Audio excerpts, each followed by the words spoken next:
3대 절기에서 배우는 참된 예배. 네. 오늘 현장에서 예배 드리시는 우리 모든 분들이나 또한 온라인으로 예배 드리시는 모든 분들이 하나님의 은혜 가운데, 하나님의 사랑 가운데 저 참된 예배를 드리시는 복된 하나님의 사람들이 다 되기를 주님의 이름으로 축복합니다. 우리 신앙생활에서 예배 드리는 게 정말 중요해요. 우리 신앙생활에서 정말 첫 번째 중요한 게 있다 그러면 예배입니다.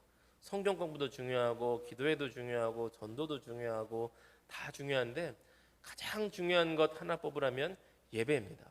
예배 생활이 바로 서야 우리 신앙생활이 바로 서고, 또한 예배 생활을 하나님 앞에 잘 드려야 또 하나님의 기쁨이 됩니다. 또한 우리 영적으로 승리하는 것에 있어서도 예배 생활이 살아 있어야 영적인 생명력도 충만해지고 승리할 수가 있어요. 또한 예배 생활이 왜 중요하냐면 하나님께서는 어떤 사람을 찾으시느냐, 예배자를 찾으세요. 하나님께서 찾으시는 사람이 있어요. 하나님께서 그냥 계시지 않아요. 사람을 찾으세요. 우리는 방법을 찾고 길을 찾고 힘 있는 자를 찾고 지혜를 찾고 스펙을 찾고 나를 뒤를 좀 잘 봐줄 권력 있는 사람을 찾을 수 있지만, 하나님께서는 뭐가 부족하시겠어요? 하나님께서 지혜가 부족하신 것도 아니고 재물이 부족하신 것도 아니고 능력이 부족하신 것도 아니고, 하나님께서는 누구를 찾으시나 무엇을 찾으시냐? 사람을 찾으세요. 근데 그 사람은 재능이 많은 사람, 돈이 많은 사람, 권력이 많은 사람도 아니고 예배자를 찾으신다는 것입니다.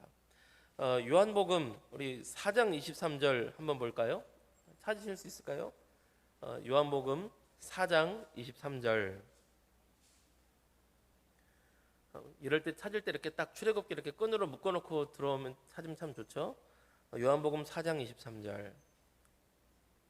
요한복음 4장 23절 우리 같이 읽겠습니다. 시작. 아버지께 참되게 예배하는 자들은 영과 진리로 예배할 때가 오나니 곧 이때라. 아버지께서는 자기에게 이렇게 예배하는 자들을 찾으시느니라. 아멘. 하나님께 참되게 예배하는 자, 참된 예배를 드리는 자들은 영과 진리로 예배 드리는데, 하나님께서는 이렇게 예배 드리는 자들을 찾고 계신다는 거예요. 그럼 하나님께서 찾으시는 사람들이 바로 우리가 되기를 원합니다. 하나님께서 찾으시는 사람들 중에 우리가 딱 눈에 띄기를 주님의 이름으로 축복합니다. 오늘 교회에서 예배 드리든, 또한 이 코로나 상황 가운데, 또한 피치 못할 상황 가운데 가정에서 예배를 드리든, 하나님께서 보시기에 야, 이게 진짜 참된 예배를 드리는구나, 이 친구가 하나님을 정말 경외하는 친구구나, 이렇게 하나님 딱 찾으시는 그 사람이 바로 우리가 되기를 주님의 이름으로 축복합니다. 하나님께서 예배자를 찾으시는데, 오늘 우리 출애굽기 말씀에 이 3번의 절기를 내게 지키라 라고 말씀하시면서 꼭 하나님 앞에 드려야 될 3대 절기를 말씀해 주세요. 그러면서 무교절, 또 오순절, 너 맥추절이라고 떠나는데 맥추절, 수장절, 이렇게 말씀을 주십니다. 우리 한 번 더 읽어볼까요? 어떤 절기들이 있나 한번 읽어보고 또 제가 설명을 한번 드리겠습니다. 우리 14절에서 17절까지 말씀 한 번 더 읽어보겠습니다. 14절에서 17절까지. 아까는 그냥 읽었는데 어떤 절기들이 있나, 무슨 절기를 말씀하시나 한번 보겠습니다. 좀 찾아보면서 생각해보면서 한번 읽어보죠. 14절에서 17절 다시 한번 읽습니다. 시작. 너는 매년 3번 내게 절기를 지킬지니라. 너는 무교병의 절기를 지키라. 내가 내게 명령한 대로 아비벌의 정한 때에 이래 동안 무교병을 먹을지니 이는 그 달에 내가 애굽에서 나왔음이라. 빈손으로 내 앞에 나오지 말지니라. 맥추절을 지키라. 이는 내가 수고하여 밭에 뿌린 것의 첫 열매를 거둠이니라. 수장절을 지키라. 이는 내가 수고하여 이룬 것을 연말에 밭에서 더 거두어 저장함이니라. 내 모든 남자는 매년 3번씩 주 여호와께 보일지니라. 아멘. 여기서 이 3번의 절기가 특별히 중요하다고 말씀하셨어요. 첫 번째는 무교병을 먹는 무교절이죠. 무교절이 있고, 또 두 번째는 맥추절, 첫 열매를 드리는 맥추절. 우리나라는 맥추감사절이라 그러는데 맥추절을 지키라. 그리고 또 세 번째는 수장절을 지키라, 이렇게 말씀하셨습니다. 그런데 성경에 보면 맥추절이라고도 부르다가 77절이라고도 부르다가 오순절이라고도 부르다가 무교절이라고도 부르다가 유교절이라고도 부르다가 수장절이라고도 부르다가 초막절이라고도 부르다가 장막절이라고도 불러요. 이게 헷갈립니다. 헷갈려요.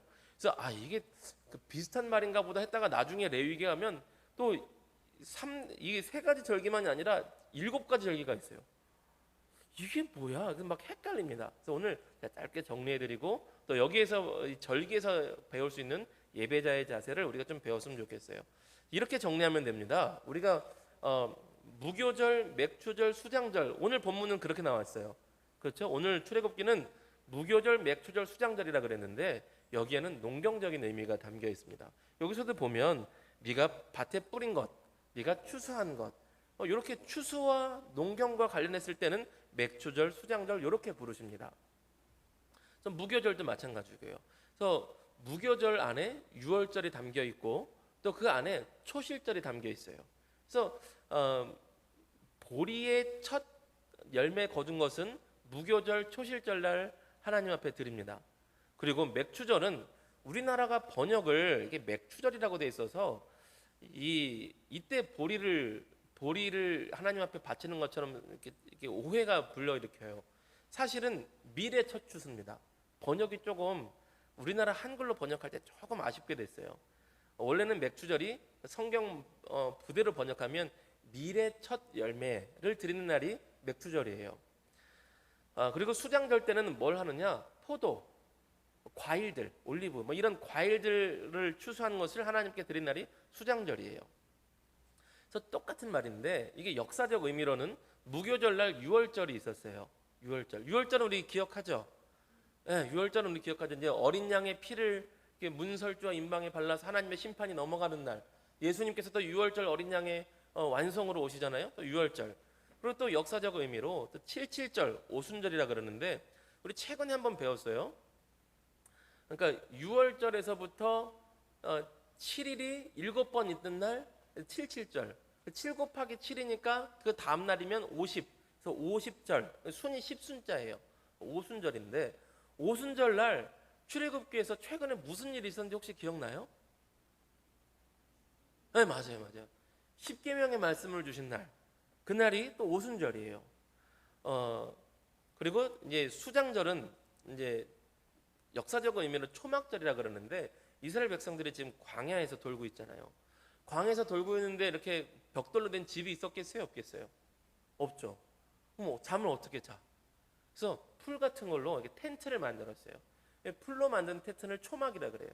그래서 광야에서 초막을 짓고 하나님의 말씀의 인도하심을 따라 살았던 때, 근데 초막을 지었으니까 굉장히 위험한데 그럼에도 불구하고 하나도 위험하지 않게 하나님께서 보호하시고 하나님께서 지켜주시고 하나님께서 먹여주셨던 때를 기념하여서 드리는 그 시간이 초막절이에요. 장막절이라고도 하죠. 지금도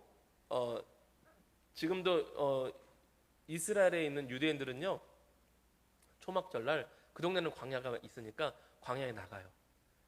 그래서 광야에 나가서 텐트 치고 일주일 동안 거기서 그냥 서요. 저는 처음에 요즘도 이스라엘 사람들의 장막절에 초막절에 이 텐트 쳐놓고 쉰다 그래서 야 얼마나 고생이 많을까 그랬는데 그게 아니더라고. 제가 신학생 때는 야 정말 유대인들 대단하다. 아직도 광야에서 그렇게 일주일 동안 하다니 그랬는데 봤더니 그 이스라엘에서 살고 오신 선배님께 물어봤더니 그렇지 않대요. 그렇게 고생하는 게 아니래. 그냥 일주일 동안 마치 휴가 내듯이 캠핑을 즐기는 것처럼 장막절이다 이러고 출근 안 한다 그러고 가지고 텐트 쳐놓고 캠핑하듯이 지내는 거예요. 그 텐트 쳐놓고 그늘에서 쉬면서 책 보고 성경 읽고 기도하고 찬양하고 묵상하고 하나님 안에서의 광야에서 영적인 쉼을 누린다 그러더라고요. 그 좋네 이런 생각이 들었어요. 근데 이게 신약으로 오면 유월절날 우리가 고난주간하고 부활절을 지키죠. 오늘날은 또한 오순절에 성령 강림절로 바뀌었어요. 하나님께서 하필이면 오순절에 성령께서 오시는 그 역사를 이루어 주셔서 내가 내 영으로 너희 마음 가운데 하나님의 말씀을 새기리라 그러셨는데 십계명을 주셨던 오순절날 성령께서 임하심으로 우리 마음에 하나님을 경외하는 법을 세우신 거예요. 그리고 초막절은 우리가 오늘 추수감사절로 지키고 있죠. 그런데 미국의 추수감사절 말고 좀 한국식 추수감사절, 성경식 추수감사절이 됐으면 좋겠어요. 추석에 실제 초막절은 우리나라 추석하고 날짜가 거의 같아요. 그래서 추석에 지지는 것도 참 좋은 것 같아요.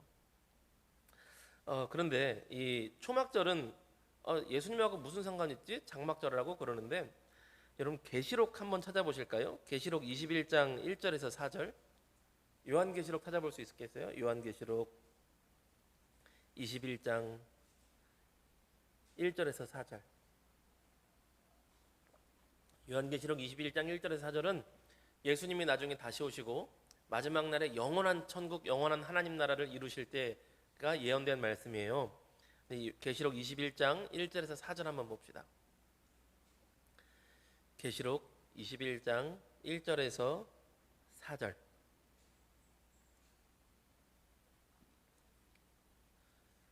같이 읽어요. 시작.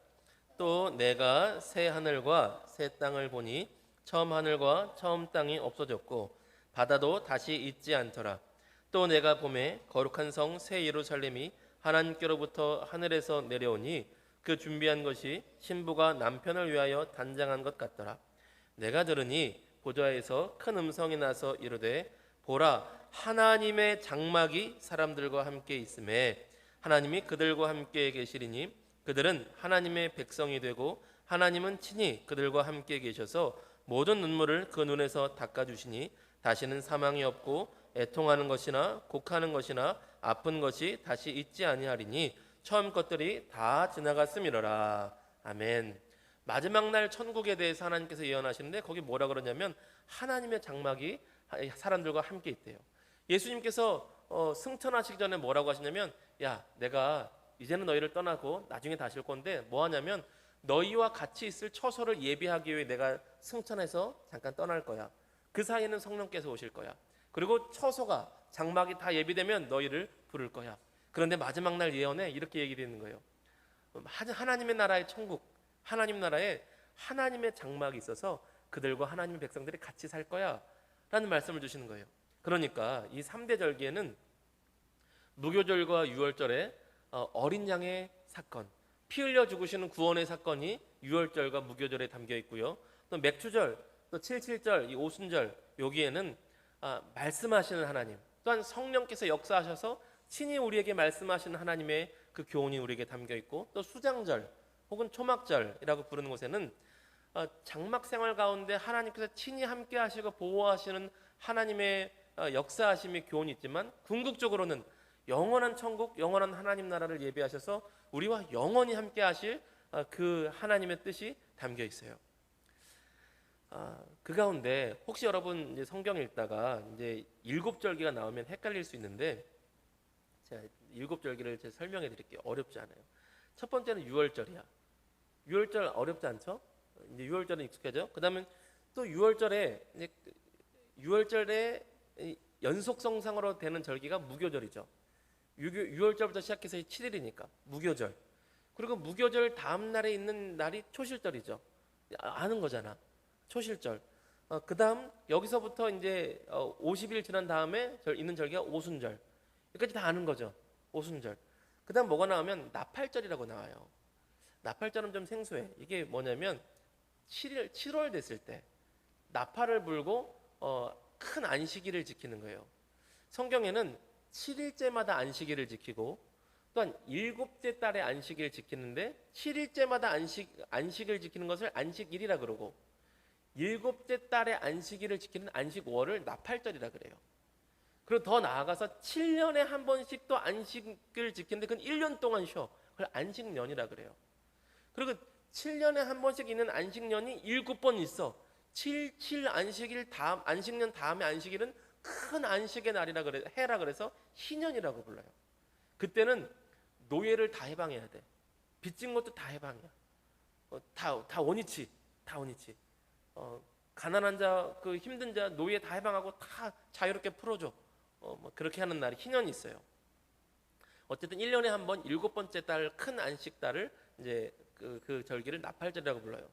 나팔절 다음에 좀 생소한 게 한 번 더 나오는데 속죄일이라고 있어요. 속죄일, 대속죄일. 1년에 한 번 대제사장이 온 이스라엘 백성들을 위해서 소를 잡고 죄를 사하는 그런 절기가 있어요. 그날에 이제 완성을 예수님께서 오시는 거죠. 그다음 이제 초막절로 끝이에요. 그럼 7개 끝. 어렵지 않아요. 여기서 우리가 배울 수 있는 예배자의 자세가 뭐가 있냐면 우리는 명확한 예배 대상이 있다는 겁니다. 명확한 예배 대상이 있다는 거예요. 자기 수양이나 자기 명상으로서의 예배 드리는 게 아니에요. 그런 종교가 굉장히 많습니다.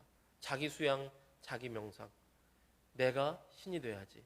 명상을 통해, 깨달음을 통해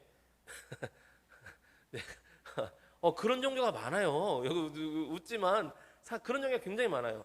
내가 명상을 통해서 내가 깨달음을 얻어 내가 신이 되는 것이야. 우주의 기운이 내게로 들어온다. 막 이런 종교가 많아요. 심지어 성경에도 사도행전 17장 보면 사도 바울이 전도하다가 아테네에 가서 전도했는데, 이제 성경은 아덴이라고 나오는데, 아테네 가서 전도하는데, 전도할 때 야 내가 너희들 봤는데 알지 못하는 신에게도 너희가 무슨 예배를 드리더라. 알지 못하는 신에게 예배 드리지 말아라. 창조주 하나님이 계신다. 이렇게 전도를 해요. 종교심이 사람들이 있으니까 알지 못하는 신에게도 예배를 드린대요. 근데 우리는 알지 못하는 신에게 예배 드리는 것이 아니라 명확한 예배 대상이 있어요. 그분은 창조주 하나님이시고 온 우주 만물의 주인이신 하나님이시며 구원의 하나님이신 거예요.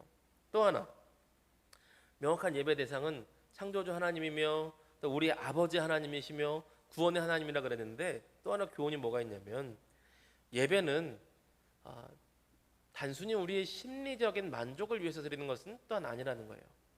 예배를 드리다 보면 기쁨도 있거든요. 감사도 있고요. 막 눈물도 나고요.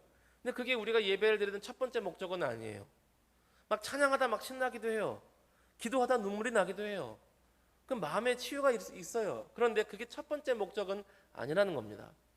예배의 첫 번째 목적은 우리 구원의 하나님께, 또 유월절을 해서 우리가 교훈을 얻을 수 있는 거죠. 구원의 하나님께 찬양과 감사의 예배를 드리는 거예요. 그래서 감사함으로 하나님께 나가는 겁니다. 그런데 예배를 드리다 보면 그 하나님의 임재 가운데 감격하니 기쁨도 있고 감사도 있고 눈물도 있어요. 그 가운데 우리가 치유와 회복도 있습니다. 물론 있어요. 그런데 그것이 첫 번째 목적은 아니라는 거예요. 왜 사랑하면 사랑을 하는 사람도 기쁨이 있는 것처럼 우리가 하나님을 사랑하고 경배하고 예배드리다 보면 나에게도 기쁨이 있죠. 네, 그것만이 첫 번째 목적은 아니라는 것입니다. 또 하나 마지막으로 세상의 복락을 얻기 위해 예배드리는 것은 아니라는 거예요. 물론 하나님께서 만복의 근원이 되십니다. 우리 찬송가 1장처럼 만복의 근원 하나님이라고 하는 것처럼 하나님께서 만복의 근원이시지만 세상의 복락을 얻기 위해 예배드리는 것은 아니라는 거예요. 어느 분도 막 권사님이신데 하나님 앞에 복 받으려면 새벽 예배 잘 드려야지 이렇게 하신 분들이 있대요. 있더라고요. 물론 딴 데 가서 이렇게 막 비나이다해서 복을 얻으려고 하는 것보다 하나님께 나오는 게 그나마 낫기는 해요. 낫기는 하죠. 뭐 누구를 의지하겠어요? 우리가 하나님을 의지해야지.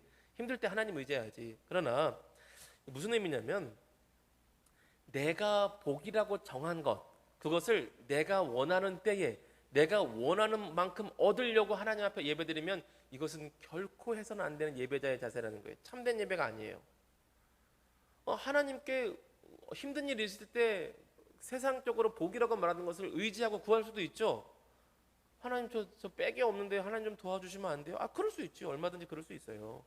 하나님 이거 좀 이렇게 하고 싶은데 도와주시면 안 돼요? 그럴 수 있죠.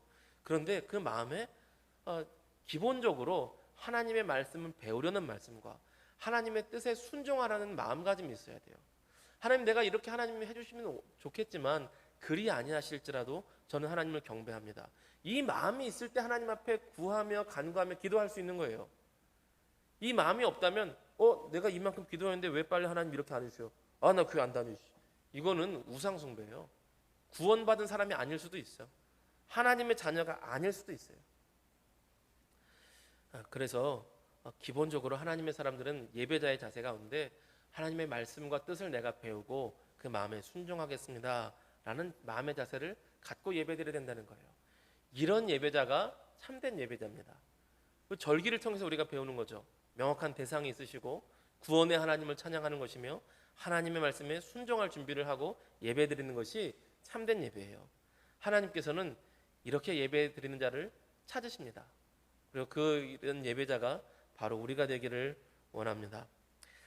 우리 요한복음 4장 23절 다시 한번 읽고 오늘 예배를 마쳤으면 좋겠어요.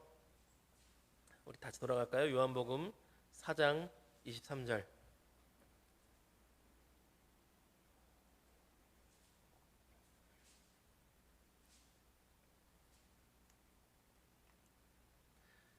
요한복음 4장 23절 같이 읽습니다. 시작. 아버지께 참되게 예배하는 자들은 영과 진리로 예배할 때가 오나니 곧 이때라.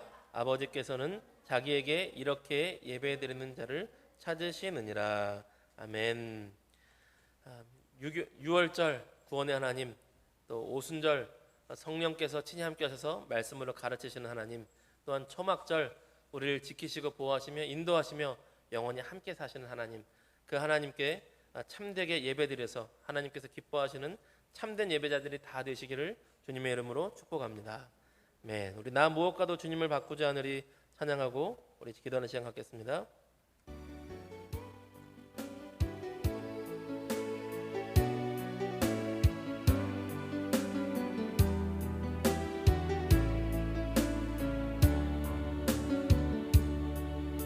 나 무엇과도 주님을 바꾸지 않으리. 다른 어떤 은혜 구하지 않으리. 오직 주님만이 내 삶의 도움이시니 주의 얼굴 보기 원합니다. 주님 사랑해요.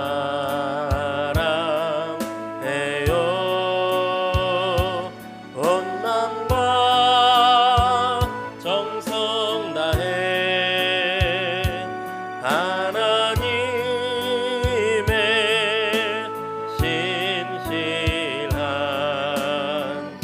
친구 되기 원합니다. 나 무엇과도 주님을 바꾸지 않으리.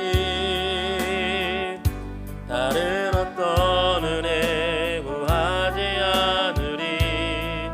오직 주님만